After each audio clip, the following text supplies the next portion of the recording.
আপনারা জানেন যে আমরা একটা গুরুত্বপূর্ণ সময়ের মধ্যে আছি, যে সময়ের মধ্যে আমরা সারা বাংলাদেশে ঐক্যবদ্ধ, বাংলাদেশের হাতকে শক্ত করবার জন্য আমরা ঐক্যবদ্ধ আছি।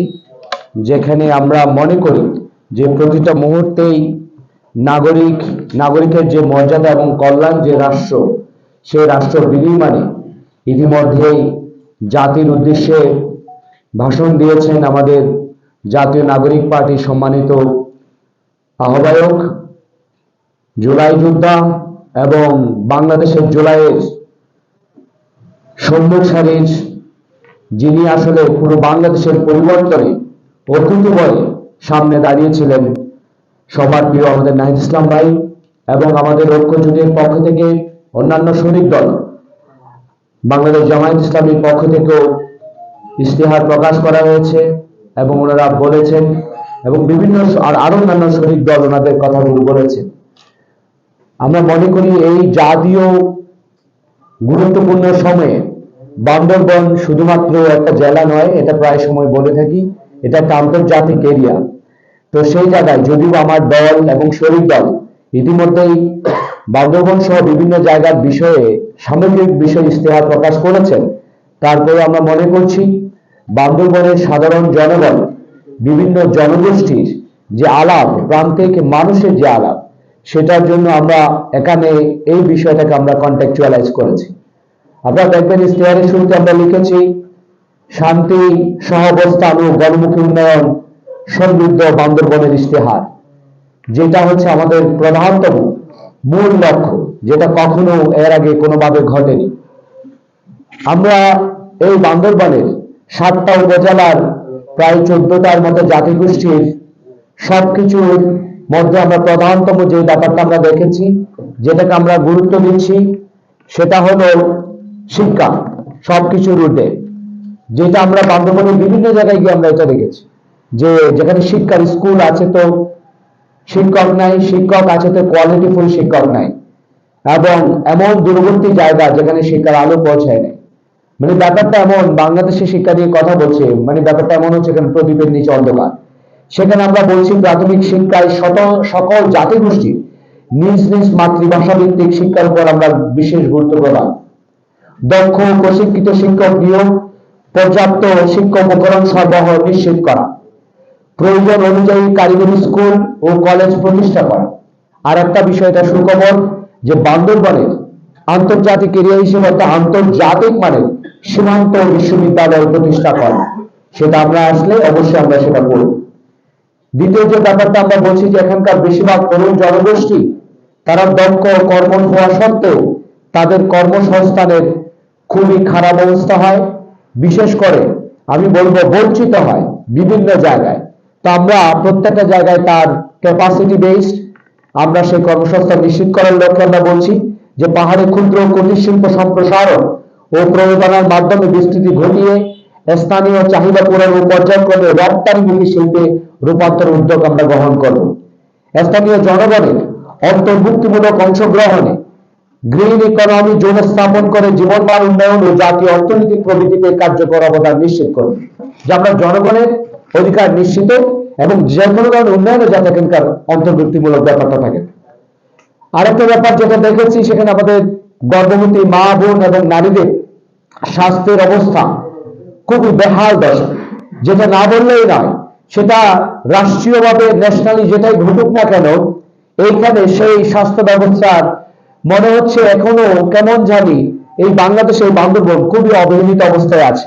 সেই জন্য আমরা বলেছি স্বাস্থ্য ব্যবস্থার উন্নতিকরণে আমরা বলছি উপজেলা সদর হাসপাতালগুলো আধুনিকায়ন ও বিশেষায়িত হাসপাতাল প্রতিষ্ঠা করা।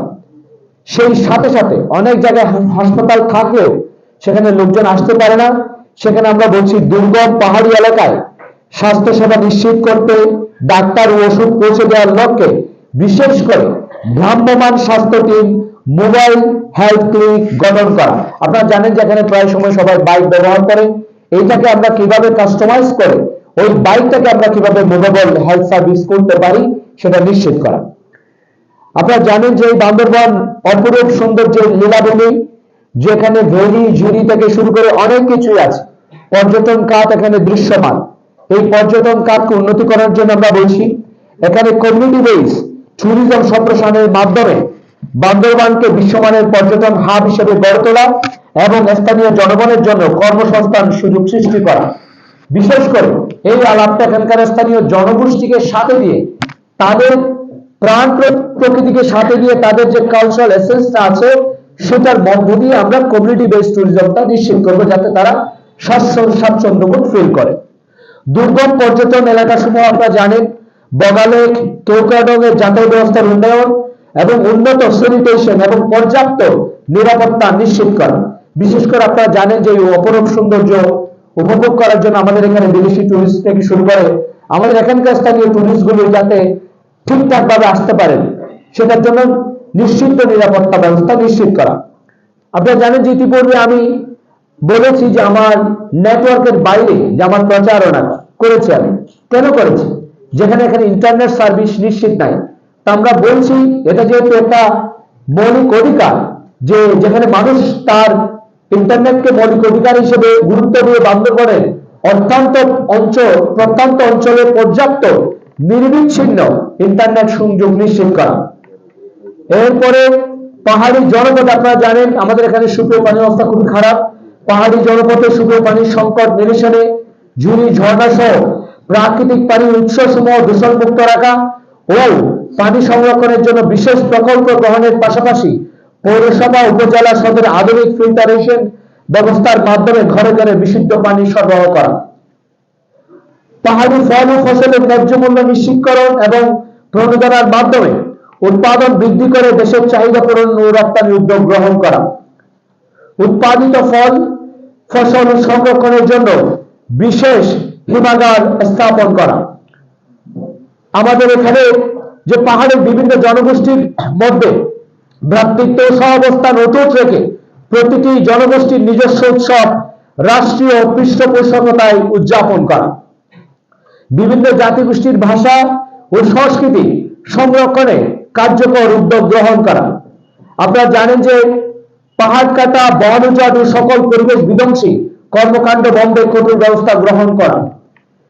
বিদ্যুৎ বঞ্চিত এলাকাসমূহে জাতীয় গ্রিডের আওতায় আনার পাশাপাশি পরিবেশ বান্ধব সোলার প্যানেল মাধ্যমে শতভাগ বিদ্যুৎ নিশ্চিত গ্রহণ করার উদ্যোগ গ্রহণ করা।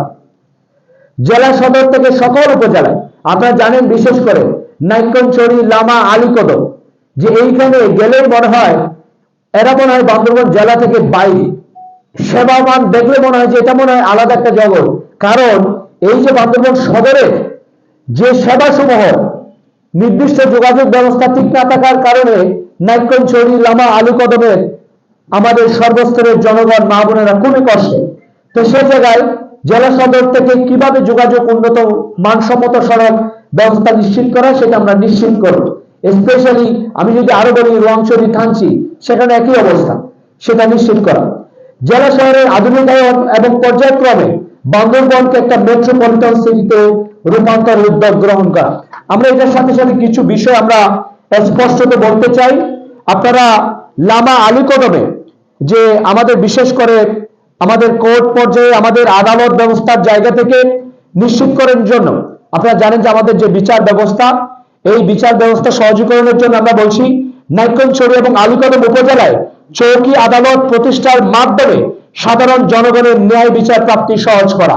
এটা আমরা জোর দাবি জানাচ্ছি নাইক্ষ্যংছড়ি আলীকদমবাসীর মানুষ যাতে নিশ্চিত।